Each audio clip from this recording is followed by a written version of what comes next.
ये ITS 7 का discussion है टेस्ट का। तो क्वेश्चन नंबर 1 में ऑप्शन का मिस्टेक हुआ, ऑप्शन इसमें सही से टाइप नहीं हो पाया। जैसे देखो इसमें ये बोला गया है कि ideal gas is taken through a cyclic thermodynamic process. तो किसी भी साइकिल थर्मोडायनेमिक प्रोसेस हो, है ना, जैसे इस तरह से साइक्लिक, तो इसमें आपको पता है कि साइक्लिक प्रोसेस में डेल्टा यू ज़ीरो होता है। तो यानी Q बराबर W प्लस डेल्टा यू लिखेंगे तो जितना भी हीट है Q1 plus Q2 plus Q3 plus Q4 is equal to W1 plus W2 plus W3 plus W4 हो जाएगा। और जो डाटा दिया है वो रखने के बाद आंसर इसका 585 जूल आ रहा था, जो कि ऑप्शन में था नहीं। शायद सही करवाया गया था, बट वो एंट्री करते समय ऑनलाइन CMS पोर्टल में कुछ गड़बड़ हुई होगी। दूसरा जो क्वेश्चन है ये स्टेटमेंट पे था कि दो स्टेटमेंट दिया है। If heat is added to a system, जैसे question number 2, if heat is added to a system its temperature must always increase. देखो अगर स्टेट चेंज हो रहा हो, भले ही किसी सिस्टम में आप हीट दे रहे हो, और अगर स्टेट चेंज हो रहा हो तो आपको पता है कि टेम्परेचर कांस्टेंट होता है। तो टेम्परेचर मस्ट ऑलवेज इंक्रीज का स्टेटमेंट तो गलत है। हाँ, अगर ये लिखा होता कि टेम्परेचर में इंक्रीज तो ये सही होता है। तो ये पहला वाला गलत था। और ये तो पता ही है कि अगर वर्क डन पॉजिटिव है तो वॉल्यूम तो हमेशा इंक्रीज होता ही है। तो क्वेश्चन नंबर 2 उस पर बेस था। क्वेश्चन नंबर 3 में ये बोला कि कांस्टेंट प्रेशर पे गैस को हीट कर रहे हैं, तो वर्क डन और हीट सप्लाइड का रेशियो बताना था। तो वर्क डन तो P इंटू डेल्टा भी होता है, और heat supplied eight constant pressure NCP delta T होता है। और ये P इंटू डेल्टा V की जगह पे हम आइडियल गैस इक्वेशन से NR डेल्टा T लिख सकते हैं। और CP की value gamma R by gamma -1, तो ये वैल्यू रख दिया तो NR डेल्टा T कट गया। और ये गामा की वैल्यू रखने की ज़रूरत तो है नहीं, यहाँ पे गामा फॉर्म में ये आंसर है, तो ये आंसर आ जाएगा इसमें। क्वेश्चन नंबर 4 में ये दिया था कि एक प्रोसेस दिया हुआ है ये यहाँ पे, और ये बोला कि A से C तक का में जो है वो वर्क डन जो है 30 जूल दिया था, और टोटल हीट जो था वो 40 जूल दिया गया। तो थर्मोडायनेमिक्स फर्स्ट क्लास से हम ये डेल्टा यू निकाल सकते हैं 10 जूल। क्वेश्चन नंबर 5 में ये दिया था कि P और V का कर्व, तो ये पता है ना, इसको हम आइसोथर्म्स बोलते हैं। और बहुत लोगों को याद भी रहता है रिजल्ट कि भाई ये टेम्परेचर, जैसे आइसोथर्म्स ऊपर जाते जाते हैं तो T2 की वैल्यू, टेम्परेचर बढ़ता जाता है तो T2 की वैल्यू T1 से ज़्यादा होगी। लेकिन एक तरीका भी है करने का इसका, आप ये आइसोथर्म्स दिए हुए हैं तो यहाँ से एक लाइन ड्रॉ कर दो, तो इस पॉइंट के लिए वॉल्यूम तो कांस्टेंट हो गया। अब आइडियल गैस इक्वेशन लिख लें, PV बराबर NRT, तो V तो कांस्टेंट है तो P is proportional to T हो गया। यानी जिसका प्रेशर ज़्यादा उसका टेम्परेचर ज़्यादा, यानी प्रेशर इसका ज़्यादा है इस वाले आइसोथर्म का, तो इसके करस्पॉन्डिंग जो टेम्परेचर है T2 वो ज़्यादा हो जाएगा। क्वेश्चन नंबर 6 जो था वो था कि no heat flows between system and surrounding, definition based question था क्वेश्चन नंबर 6। तो इसमें ये सीधे सीधे आंसर क्या हो जाएगा, एडियाबेटिक हो जाएगा। ठीक है। क्वेश्चन नंबर 7, ये आइसोथर्मल प्रोसेस में वर्क डन पूछा। किसी ने इसको चैलेंज किया था क्वेश्चन को, कुछ रिपोर्ट किया था इसमें, लेकिन ये गलत नहीं था बेटा क्वेश्चन। ये NRT ln V2 by V1 formula होता है। तो नंबर ऑफ मोल्स 10 दिया था, R की वैल्यू 8.31, टेम्परेचर 600, और ये ln मतलब लॉग बेस ही होता है। तो ये रखने के बाद ये कैलकुलेशन किया गया है और आंसर ये आ रहा है। बिल्कुल सही क्वेश्चन है, कहीं कोई गलती नहीं थी इसमें। क्वेश्चन नंबर 8 में पूछा था कि for an adiabatic process the relation between V and P, तो बहुत सिंपल एकदम formula based, PV gamma is equal to K। Question number 9 में बोला कि isobaric modulus of elasticity is equal to 0, मतलब कब ये बल्क मॉडुलस 0 होगा, कौन से प्रोसेस में। तो ये बल्क मॉडुलस का डिफिनीशन होता है, उसका फार्मूला होता है minus of delta P by change in volume, इसको हम वॉल्यूम स्ट्रेन भी बोलते हैं। तो डेल्टा P 0 कब होगा, जब प्रेशर कांस्टेंट हो, और प्रेशर कांस्टेंट केवल किस में होता है, आइसोबारिक प्रोसेस में होता है। फिर जो क्वेश्चन नंबर 10 था, इसको भी कुछ लोगों ने रिपोर्ट किया था इस पर, लेकिन इस तरह के क्वेश्चन से बेटा देखो थोड़ा सा गड़बड़ी ये कह सकते थे कि यहाँ पे ये डॉट, ये हीलियम के बाद ये फुल स्टॉप नहीं लगना चाहिए था। तो ऐसे क्वेश्चंस में हम करते क्या हैं कि वॉल्यूम जो उसका मोल्स है वो बराबर कर देते हैं। तो मोल्स बराबर करके हम ऐसे लिख सकते हैं, और जो डाटा पहले प्रेशर वॉल्यूम टेम्परेचर, जो बाद का प्रेशर वॉल्यूम टेम्परेचर, वो रखने के बाद आंसर ये आ रहा था। अब चाहिएगा दोबारा चेक कर लीजिएगा। क्वेश्चन नंबर 11 जो था उसमें ये बोला था कि an inflated rubber balloon contains 1 mole of an ideal gas, pressure P दिया था, वॉल्यूम V दिया था, टेम्परेचर T दिया था, और बोलता है कि if the temperature rises to 1.1 T and volume increase to 1.05 V the final pressure will B.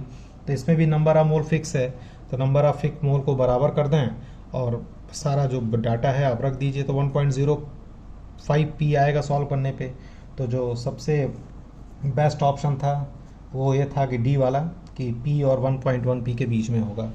Question number 12 में ये दिया था कि I से A से F में हीट दिया हुआ है और वर्क डन दिया है, तो यहाँ से पहले हमको I से F जाने में डेल्टा U मिल जाएगा, तो डेल्टा U मिल गया 20, और फिर बोलता है कि F से I आने में जो वर्क डन है -30 हुआ, तो हीट कितना होगा। तो I से F में जो डेल्टा U था वो 20 था, तो उल्टा जाएंगे तो डेल्टा U -20 हो जाएगा, और थर्मोडायनेमिक्स फर्स्ट लॉ से Q बराबर W plus delta U, answer ये आ जाएगा -50 जूल। क्वेश्चन नंबर 13 में इफिशियंसी पूछा हुआ है, तो किसी भी अगर PV का ग्राफ है, साइक्लिक प्रोसेस दिया हुआ है ऐसे, तो इफिशियंसी जो होती है work done by heat supplied, तो वर्क डन तो उसका आप ये जैसे इसका आप एरिया निकाल लेंगे, तो एरिया जो आएगा वो आएगा 12 जूल, और हीट सप्लाइड दिया है 30, सॉल्व करने पर 40% आ जाएगा। क्वेश्चन नंबर 14 इस तरह का सवाल पीछे भी एक था, a gas is heated at constant pressure, तो fraction of heat supplied to the increase internal energy, delta U by Q, delta U NCP delta T, ये NCP delta T at constant pressure पे heat supplied, CV by CP, और CP by CV आप जानते हैं कि gamma होता है, तो वो आ जाएगा 1 बाई गामा। क्वेश्चन नंबर 15 जो था ये P और V का कर्व दिया हुआ था, ये सारा डाटा आपको दिख रहा होगा, और पूछा था कि टोटल कितना हीट सप्लाई हुई, तो वर्क डन तो आप इसका एरिया निकाल लेंगे, ट्रेपीजियम है, half sum of parallel sides into separation between parallel sides, तो वो आ जाएगा इतना 3P0 V0, और delta U NCV delta T ये मैंने सॉल्व करना यहाँ बता रखा है, तो CV को R बाई गामा -1 रखा, और NR डेल्टा T को P1 V1 minus P2 V2 करके ये लिख सकते हैं, ठीक, और आंसर इसका 15P0 V0 आ जाएगा। क्वेश्चन नंबर 16 जो था इसमें ये बोला था कि एक मोनोटॉमिक गैस है और उसके गामा की वैल्यू क्वेश्चन में दिया है 5/3, तो पहले इसको आइसोथर्मली एक्सपेंड किया गया, 2B हो गया वॉल्यूम, तो बॉयल्स लॉ से प्रेशर आधा हो जाएगा, P1 V1 बराबर P2 V2, और फिर बोला गया कि उसको एडियाबेटिकली एक्सपेंड किया गया, तो वॉल्यूम उसका 16B हो गया, तो what is the final pressure, तो यहाँ पर फिर से आप P1 V1 gamma is equal to P2 V2 gamma, data आपको दिख रहा है, रख के आंसर आपका P/64 आ जाएगा। फिर ये क्वेश्चन नंबर 17 PV ग्राफ दिया गया, आइसोथर्म है, और इसको बोला था कि टेम्परेचर और प्रेशर ग्राफ बताना था, तो टेम्परेचर तो कांस्टेंट है, तो टेम्परेचर कांस्टेंट है और प्रेशर कम हो रहा है 1 से 2 जाने में, तो 1 से 2 की तरफ जा रहे हैं, तो ये ग्राफ इसका सही आंसर होगा।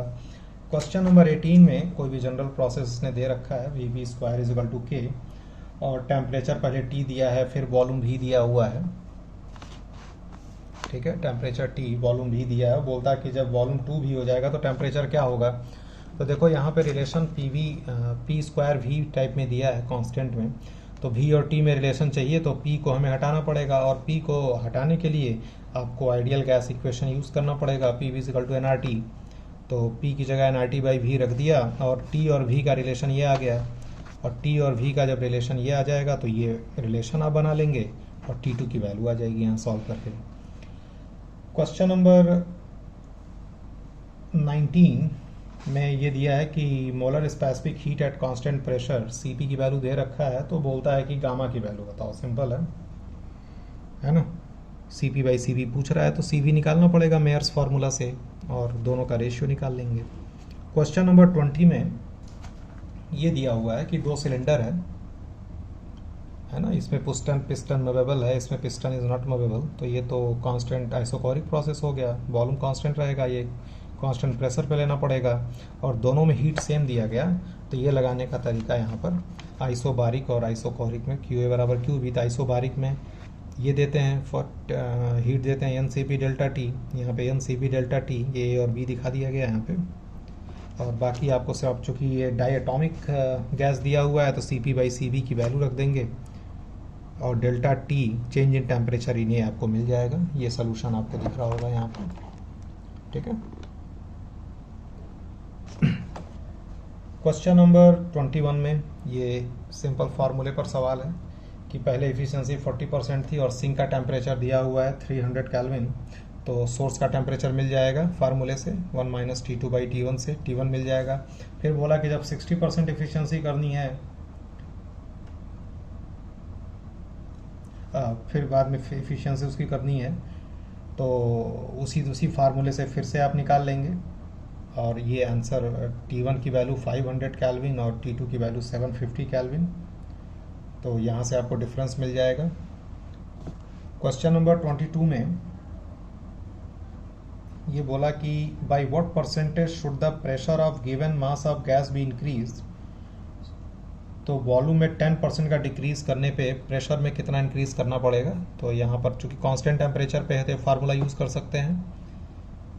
वॉल्यूम 10% डिक्रीज किया यानी वॉल्यूम ये इतना होगा और P2 की वैल्यू मिल जाएगी और परसेंटेज चेंज निकालने का तरीका change bye original value into 100, ये आंसर आ जाएगा। क्वेश्चन नंबर जो 23 है,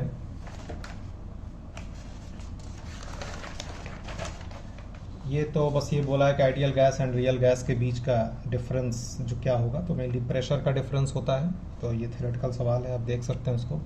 क्वेश्चन नंबर 24 में दो परफेक्ट गैसेज हैं और इनको मिक्स किया गया, तो इस तरह लिखा है there is no loss of energy, यानी इंटरनल एनर्जी हम क्या कर सकते हैं, पहले का और बाद का बराबर कर सकते हैं। तो इंटरनल एनर्जी अगर नंबर ऑफ मॉलिक्यूल्स आपको पता हो तो आपने पढ़ा होगा 3/2 NKT होता है, तो नंबर ऑफ मॉलिक्यूल्स ये 3/2 N1 KT1 पहली गैस का, दूसरे गैस का 3/2 N2 KT2 और बराबर ये बराबर कर दिया, तो ये टेम्परेचर का फार्मूला आ जाएगा। क्वेश्चन नंबर 25 में ये दिया है कि value of CV for O2 is 5R/2 with increase in temperature it become 7R/2 due to, मतलब टेम्परेचर बढ़ाने पे ये 5R/2 से इसकी वैल्यू 7R/2 हो जाती है। तो आपने पढ़ा होगा कि जब हायर टेम्परेचर पे होता है तो वाइब्रेशनल एनर्जी ऐड होती है, एक काइनेटिक वाइब्रेशनल एनर्जी, एक पोटेंशियल वाइब्रेशनल एनर्जी, वही 2 डिग्री ऑफ फ्रीडम और ऐड हो जाती है। तो ये मेन ये जो रीज़न है ये क्या होगा, वाइब्रेशनल मोशन होगा। फिर क्वेश्चन नंबर 26 में ये 4 मॉलिक्यूल्स का स्पीड दे रखा था 1 किलोमीटर पर सेकेंड, 3 किलोमीटर पर सेकेंड, 5 किलोमीटर पर सेकेंड एंड 7 किलोमीटर पर सेकेंड। तो पूछा था कि एवरेज और RMS का डिफरेंस क्या होगा, तो एवरेज सीधे 1 प्लस सीधे जैसे एवरेज निकालते हैं ये 4 किलोमीटर पर सेकेंड आ जाएगा, और RMS निकालने का क्या तरीका है ये आपको पता ही होगा, तो √21 इसकी अब डिफरेंस आप निकाल सकते हैं। क्वेश्चन नंबर 27 में इसमें कोई ऐसी दिक्कत नहीं थी, इसको बेवजह लोगों ने रिपोर्ट में डाला था। At what temperature will the oxygen molecule have the same RMS, मतलब H2 का जो टेम्परेचर 300 केल्विन पे जो RMS स्पीड है, किस टेम्परेचर पे वही RMS स्पीड ऑक्सीजन की होगी। तो RMS स्पीड का ये फॉर्मूला होता है, तो velocity of O2 temperature T मान लो, मॉलिक्यूलर मास 32 लिखा, और वेलोसिटी ऑफ H2 टेम्परेचर उसका 300 दिया था हाइड्रोजन का, और ये दोनों वैल्यू बराबर है, बराबर करके ये सॉल्व करेंगे तो 4800 केल्विन आएगा। फिर क्वेश्चन नंबर 28 जो था ये काइनेटिक थियरी ऑफ गैसेस की प्रॉपर्टीज़ पे था, तो प्रॉपर्टीज़ में बाकी जो शुरू वाला है तीनों ABC सही था, और ये जो collision between molecule is elastic नहीं होता बल्कि परफेक्टली इलास्टिक कोलिजन होता है, ठीक है ना। क्वेश्चन नंबर 29 में आप देखिए ये बोला है जैसे कोलिजन परफेक्टली इलास्टिक होता है, तो जैसे अगर उसमें V से जाएगा तो V से वापस भी आएगा, तो चेंज इन मोमेंटम 2 mv होगा, यानी प्रेशर इस तरह से निकालते थे, change in momentum by time कर दोगे फोर्स आ जाएगा, फोर्स को एरिया से डिवाइड कर दोगे प्रेशर आ जाएगा। तो इसमें एक पॉइंट ये दिया है कि जो ये वाला है ये सभी मॉलिक्यूल्स को एब्जॉर्ब कर लेता है, यानी यहाँ पर चेंज इन मोमेंटम केवल mv होगा लेकिन बाकी जगह तो 2 mv होगा। तो आप ऑप्शन जब देखेंगे तो केवल डी वाला ऑप्शन सबसे ज़्यादा करेक्ट दिख रहा है कि pressure on EFGH would be half that on ABCD। ABCD से टकरा के तो वापस आएगा ना, तो वहाँ चेंज इन मोमेंटम 2 mv आएगा, यहाँ पे चेंज इन मोमेंटम mv आएगा, यानी प्रेशर उसी हिसाब से ABCD का प्रेशर जो होगा वो इससे जो प्रेशर होगा उसका डबल होगा। क्वेश्चन नंबर 30 में इस तरह का हम लोगों ने पहले भी किया था, आइसोथर्म वाला जो क्वेश्चन आया था जैसे बताया था तरीका, तो PV बराबर nRT, तो P और रो का कर्व ये हमने रिलेशन निकाला है पी और रो में, straight line passing through origin आएगा। फिर से वही तरीका, यहाँ से लाइन ड्रॉ कर दिया तो देखो रो कांस्टेंट हो गया, बाकी सब कांस्टेंट है ही, तो P is proportional to T हो गया, यानी जिसका प्रेशर ज़्यादा उसका टेम्परेचर ज़्यादा। तो प्रेशर किसका ज़्यादा हुआ, P2 का, और P2 का करस्पॉन्डिंग टेम्परेचर क्या दिया है, T1, तो T1 is greater than T2। और क्वेश्चन नंबर 31 जो है ये भी आइडियल गैस के बारे में था, उसकी प्रॉपर्टी के बारे में। इसके चारों ऑप्शन सही थे इसमें, है ना। ये आप पढ़िएगा, कोई डाउट होगा तो नंबर है ही मेरा, वहाँ बात कर सकते हैं आप। क्वेश्चन नंबर 32, इसमें ये दिया था कि देखो इसमें इस तरह के क्वेश्चंस में भी a vessel contains 1 mole of O2 and temperature the, pressure of the gas दिया है P, और एक दूसरा सेम मोल दिया हुआ है हीलियम गैस का, तो बोलता है कि 2T टेम्परेचर पर प्रेशर क्या होगा। तो मोल बराबर है तो फिर से मोल दोनों का बराबर किया, P1 V1 by T1 is equal to P2 V2 by T2, और ये आंसर आ जाएगा। इसको सॉल्व करने पे 2P आ जाएगा। क्वेश्चन नंबर 33 में ये है कि कैरनॉट इंजन लिखा है कि extract heat from water at 0 degree centigrade, यानी सिंक का टेम्परेचर 0 यानी 273 केल्विन, और reject it to room at 24.4 degree centigrade, यानी सोर्स का टेम्परेचर 24.4 डिग्री सेंटीग्रेड। तो बोलता है कि work required by refrigerator for every 1 kg of water converted into ice. तो 1 kg और लेटेंट हीट ऑफ आइस दे रखा है, ये क्वेश्चन आप देख सकते हैं, ये क्वेश्चन। तो यहाँ पर 1 kg आइस वाटर को आइस में कन्वर्ट करने पर हीट क्या रिजेक्ट होगी, Q2 बराबर ml होगी ना। तो ये Q2 बराबर ml है जो हीट रिजेक्ट हो रही है सराउंडिंग में, तो Q2 की वैल्यू आ गई 336 जूल। और कोफिशिएंट ऑफ परफॉर्मेंस का ये फार्मूला होता है T2 by T1 minus T2, और यहाँ वैल्यू रख के आप वर्क डन की वैल्यू निकाल सकते हैं, 30 किलो जूल आ जाएगा। क्वेश्चन नंबर 34 में ये कैरनॉट इंजन वर्क दिया है, सोर्स का टेम्परेचर 600 दिया है और सिंक का टेम्परेचर 300 दिया हुआ है, और वर्क जो आउटपुट है वो 800 जूल पर सेकंड दिया है। तो बोलता है कि Q1 की वैल्यू, मतलब टोटल हीट सप्लाइड, तो ये तो सीधे सीधे फार्मूला पर है, efficiency is equal to 1 minus T2 by T1, और इफिशिएंसी होती है work done by heat supplied, Q की वैल्यू आ जाएगी 1600 जूल। क्वेश्चन नंबर 35 जो है ये बस दिखने में थोड़ा बड़ा सवाल लिखा हुआ था बट बहुत इजी है, कि इसमें दो प्रोसेस हो रहा है आइसोथर्मल, और फिर उसी वॉल्यूम को फिर से हम एडियाबेटिकली भी कंप्रेस कर रहे हैं, आइसोथर्मली कंप्रेस कर रहे हैं, एडियाबेटिकली कंप्रेस कर रहे हैं, तो दोनों में अलग अलग प्रेशर का रेशियो। तो आइसोथर्मल वाले केस में प्रेशर की वैल्यू इतनी आ गई, और एडियाबेटिक वाले में इस फार्मूला यूज़ करेंगे, प्रेशर इतना आएगा, दोनों का रेशियो आप निकाल लीजिएगा P2 बाई P1 या P1 बाई P2 जो भी पूछा हो। तो इसका answer 2 to the power gamma minus 1 आया है ना। तो ये ratio of final pressure B to the A पूछ रहा है, मतलब this P2 by this P2 है ना। क्वेश्चन नंबर 35 के बाद 36 जो है ये बस इंफॉर्मेटिव बेस्ड है, कि मोनोएटॉमिक गैस दिया हुआ है तो उसके लिए CV की वैल्यू, CP की वैल्यू सारा आपको पता है ना। तो 1, 2 और 4 इसका ऑप्शन करेक्ट था। बाकी ये जो ब्राउनियन मूवमेंट होती है आपको पता है, थ्योरेटिकल क्वेश्चन है, काइनेटिक थियरी ऑफ मैटर से रिलेटेड होता है। ये आपने फार्मूला पढ़ा ही होगा, PV बराबर NKT, ये नंबर ऑफ मॉलिक्यूल्स होता है। तो जो इसमें नंबर ऑफ मॉलिक्यूल्स होगा वो क्या होगा, PV अपॉन KT होगा। क्वेश्चन नंबर 39 में PV is equal to NRT, वो और इस एक्चुअली इसमें हमको प्रेशर, टेम्परेचर और डेंसिटी में रिलेशन निकालना है। तो ये देखो प्रेशर, ये वॉल्यूम को नीचे ले गए तो मास बाई वॉल्यूम क्या हो जाएगा, डेंसिटी।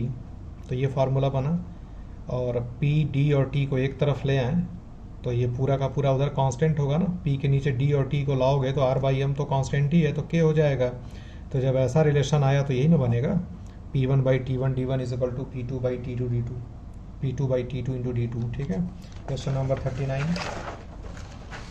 अब क्वेश्चन नंबर जो 40 है ये भी स्टेटमेंट पे है, first law of thermodynamics, second law of thermodynamics, ये आप बुक से देखेंगे, बताने वाली चीज़ नहीं है। क्वेश्चन नंबर जो 41 दिया है इसमें दो गैसेज हैं, दोनों पहली बात तो डायटोमिक हैं, है ना।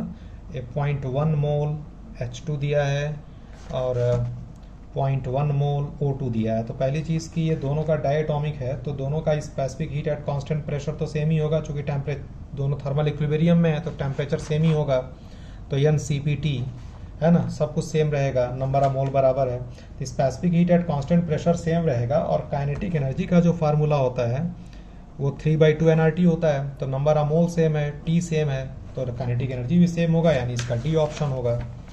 42 में ये ग्राफ दिया हुआ था और बोला था कि कौन सा प्रोसेस होगा, यही कॉमन इनिशियल पॉइंट से शुरू हो रहा है, यानी एक्सपेंशन हो रहा है। तो ये तो जो प्रोसेस है प्रेशर कांस्टेंट है, तो आइसोबारिक हो गया, ये आइसोकोरिक हो गया। अब इसमें और इसमें डाउट है, तो जो ज़्यादा स्टीपर होता है वो एडियाबेटिक होता है ना, तो ये जो 2 वाला होगा ये एडियाबेटिक हो जाएगा। क्वेश्चन नंबर 43 में ये दिया था कि ओजोन और ऑक्सीजन के आरएमएस वेलोसिटी का रेशियो। तो आरएमएस वेलोसिटी तो ये होती है √3 RT/m, है ना। और चूंकि दोनों सेम टेम्परेचर पे है तो टेम्परेचर तो सेम है, तो मेनली ये जो वेलोसिटी है डिपेंड किस पे करेगा, m पे, यानी v is proportional to 1/√m। तो जब ऐसे हो जाएगा तो ये दोनों का रेशियो लेंगे, तो इन्वर्सली एक तरह से रिलेटेड हुआ ना ये रूट के अंदर, तो ये फार्मूला ये बनेगा और आंसर ये आ जाएगा। फिर 43 के बाद जो 44 था कि kinetic energy of 1 mole of gas at normal temperature pressure, तो सिंपल फार्मूला होता है उसका, तो 3/2 nRT, नंबर ऑफ मोल 1 दिया है, आर की वैल्यू टी की वैल्यू पता है, आप रख दीजिएगा आंसर। इसका चौथा ऑप्शन था 3.4 × 10⁻³ जूल। ये जो लास्ट क्वेश्चन था तो आपने पढ़ा होगा कि PV gamma is equal to constant होता है, तो यहाँ पर हमको प्रेशर और टेम्परेचर में चाहिए, तो यानी V की जगह पर हमको रखना पड़ेगा nRT/P आइडियल गैस इक्वेशन से। तो ये रिलेशन आता है P और T का, ये रिलेशन आता है। तो P⁻⁻1 गामा ये मैंने रख दिया, T को ऊपर ले गया, ठीक। अब P की वैल्यू निकालने के लिए ये 1 - गामा से डिवाइड करना पड़ेगा। तो खैर यहाँ पर आप देख सकते हैं कि P is proportional to T⁻C दिया है, और यहाँ पर P is proportional to T⁻⁻ gamma 1 - gamma आ रहा है। P is proportional to T⁻C है और P is proportional to T⁻⁻ gamma by 1 - gamma आ रहा है, यानी C की जगह पर ये पूरी वैल्यू आ जाएगी, ठीक है ना। और इस माइनस को मैं अंदर ले जाऊं तो ये मैं लिख सकता हूँ ना, माइनस अंदर ले जाके गामा बाई गामा -1, यानी C की जगह पर आ गया गामा बाई गामा -1। तो C की जगह पर गामा बाई गामा -1। फिर क्वेश्चन में दिया हुआ है कि मोनोटॉमिक गैस है, तो गामा की जगह पे 5/3 रख दिया, मोनोटॉमिक के लिए तो गामा 5/3 ही होता है, ये आंसर आ जाएगा।